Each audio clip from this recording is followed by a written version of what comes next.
আসসালামু আলাইকুম। আমি professor Ishrat Jahan, fertility specialist, global fertility centre, Dhaka.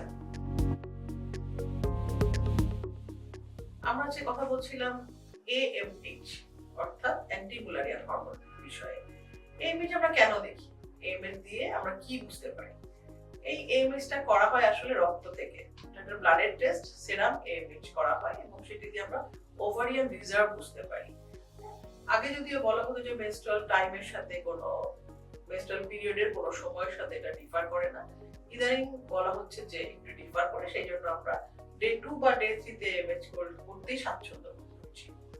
আরেকটা যেটি কথা হলো যে এমএইচ স্বাভাবিক হলো 2 থেকে 4।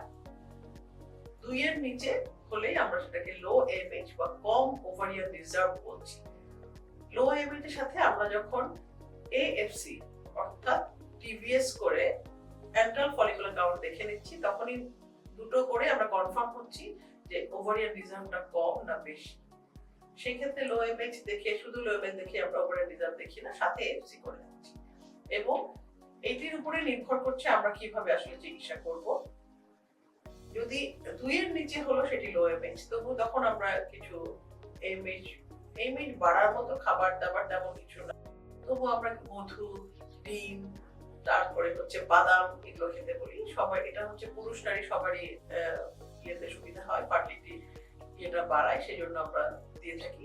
এবং সব খেতে বলি। কিছু ওষুধ আছে, কিছু কিউ এনজাইম আছে, এসব আমরা দিয়ে থাকি। তারপরে যদি হয় যে আমরা সেখানে ওভুলেশন ইন্ডাকশন ড্রাগ দিয়ে থাকি, যদি না হয়, যদি একের কম হয় অর্থাৎ বেশি কম হয়, সেই ক্ষেত্রে আমরা আইভিএফ এর কথা বলে থাকি। এবং আরো কম হয় যদি অনেক সময় আমরা অবশ্য পয়েন্ট 3 তেও আমরা সেলফ ওভাম দিয়ে আইভিএফ করেছি, কিন্তু তারও নিচে হলে বা তার কম হলে হয়তো আর